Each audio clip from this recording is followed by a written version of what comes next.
మీరు అడిగే పద్ధతి ఏంటండి? ఇప్పుడు మీరు అడిగే పద్ధతి ఏంటండి? మీరు అడిగే పద్ధతి ఏంటి? కిరణ్ రాయల్ పరిస్థితి కిరణ్ రాయల్ చూసుకుంటాడు. నేను చేసే చర్యలు నేను తీసుకుంటాను. ఓకేనా? నేను తీసుకునేవి నేను తీసుకుంటున్నా.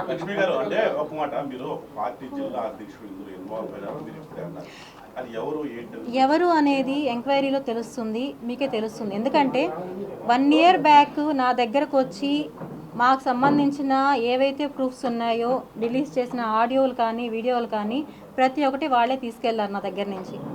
మీరు వాళ్ళు అనుకున్నట్టు అపోజిషన్ పార్టీ వాళ్ళు నా దగ్గర నుంచి తీసుకోలేదు. అవన్నీ తీసుకునింది వాళ్ళ పార్టీ సొంత వాళ్ళే తీసుకున్నారు నా దగ్గర నుంచి. జనసేన పార్టీ వాళ్ళే తీసుకున్నారు నా దగ్గర నుంచి.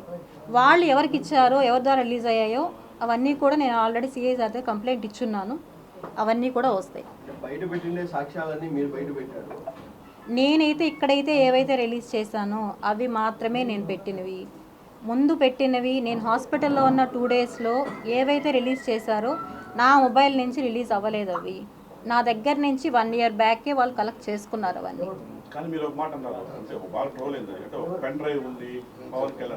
ఇవన్నీ కూడా నేను ఇప్పుడు ఇంతకు ముందే చెప్పాను. నేను నా ద్వారా ఎవరన్నా బాధపడి ఉంటే సారీ. ఎందుకంటే ఇవన్నీ ఎవరి దగ్గర నుంచి నాకు వచ్చాయి ఏమనేది కూడా అన్నీ కూడా నేను అక్కడే నేను చూసుకుంటాను.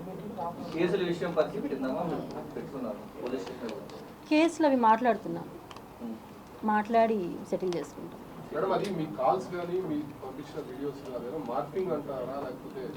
నేను కాదు నేనైతే పెట్టినవి చాలా వరకు వాస్తవం. కానీ దాంట్లో కొన్నైతే వాళ్ళు ఏం చేశారో నాకు తెలియదు. నేనైతే నా దగ్గర నుంచి 1 ఇయర్ బ్యాక్ వాళ్ళన్నీ కలెక్ట్ చేసుకున్నారు. నేనే ఇచ్చాను వాళ్ళకి. వాళ్ళు వచ్చారు నా దగ్గరికి, నేను ఇవ్వడం అయితే జరిగింది. అప్పుడు వచ్చి నీకు న్యాయం చేపిస్తాం, మేము నీ డబ్బులు మొత్తం మేము కలెక్ట్ చేయిస్తామని చెప్పి నా దగ్గర నుంచి వాళ్ళు తీసుకున్నారు. నేను ఇప్పుడే చెప్పాను కదా, జనసేనకు సంబంధించి ఒక జిల్లా అధ్యక్షులు వాళ్ళే కాంటాక్ట్ అయ్యి వాళ్ళే నా దగ్గర నుంచి తీసుకున్నారు. అంతే తప్ప నేనైతే ఇంకొక పార్టీకి దీన్ని ఇవ్వలేదు.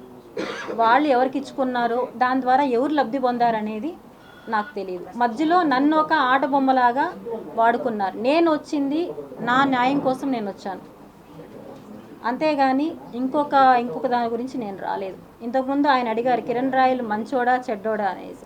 మంచోడా చెడ్డోడా అనేది ప్రపంచానికి తెలుసు, అది నేను చెప్పాల్సిన ఇది లేదు. కానీ నేను అనడం, నా విషయంలో నేను ఫైట్ చేసింది నా డబ్బుల కోసం. నా డబ్బుల కోసం చేసిన దాంట్లో ఇప్పుడు వచ్చి మీరు పార్టీలు ఇందులో మీ వెనకాల వాళ్ళు ఉన్నారు, వీళ్ళు చేయించారు అనడం కరెక్ట్ కాదు.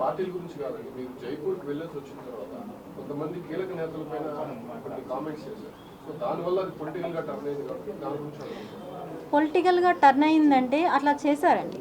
పొలిటికల్గా దాన్ని తీసుకెళ్లారు. నేను తీసుకెళ్ళడం అనేది కాదు, పొలిటికల్గా దాన్ని తీసుకెళ్లాల్సి వచ్చింది. దాంట్లో నా సొంతం అయితే ఏమీ లేదు. అవి సెటిల్మెంట్ జరుగుతున్నాయి. నా తరపున కాదు, మా పిల్లలు మాట్లాడుతున్నారు అవంతా. ఎందుకంటే నన్ను ఇక్కడితో, ఎందుకంటే నేను మీకు తెలుసో లేదో 3 డేస్గా నేను హాస్పిటలైజ్లో ఉన్నాను.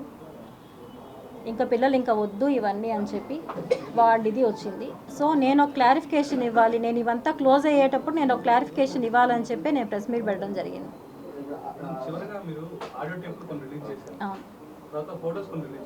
అవన్నీ నిజాలే, అవి వాస్తవాలే.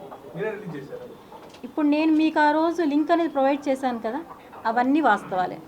నేను ఏవైతే రిలీజ్ చేశానో నాకు అతనికి ఉన్న లావాదేవీలు అన్నీ పర్ఫెక్ట్, దాంట్లో ఎటువంటి ఇవి లేవు. లావాదేవీల వరకు నేను మాట్లాడతాను, నేను ఫైట్ చేస్తాను, అంతేగాని రాజకీయంగా దీనికి ఎటువంటి సంబంధం లేదు. దాని మధ్యలో వాడుకున్న వాళ్ళ కథ వాళ్ళు చూసుకుంటారు, అంతే తప్ప లేదండి. అది నాకు సెటిల్మెంట్ అయితే నేను విత్డ్రా చేసుకుంటాను.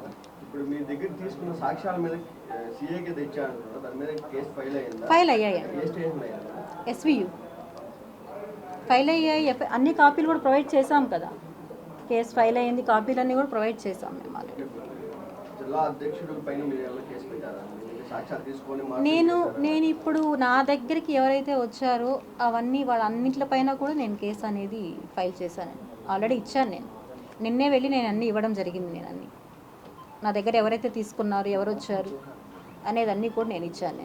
మీరు న్యాయ పోరాటం కొనసాగిస్తూనే మీరు ఈ విషయంలో నా పోరాటం అనేది ఆగదు. ఎందుకంటే నేను వచ్చింది నా మనీ నేను కోల్పోయిన దాని గురించి నేను వచ్చాను.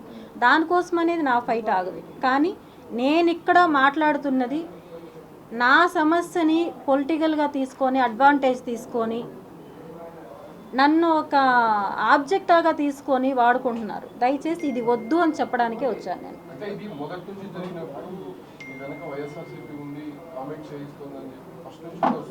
అది వైఎస్ఆర్ లేదు, నేను అప్పుడు కూడా ఖండించాను. కొన్ని ఛానల్స్ వచ్చాయి. నేను అప్పుడు కూడా చెప్పాను నా వెనకాల ఎవ్వరూ లేరు అని. నేను ఎప్పుడు క్లారిటీగానే చెప్పాను. నేను ఏ రోజు కూడా నా వెనకాల ఉన్నారని చెప్పలేదు. కానీ నాకు ఈ 3 డేస్లోనే వచ్చిన ఇవి మీకు ఎవరికి కూడా తెలియని ఇది. నేను హాస్పిటలైజ్ అయ్యాను.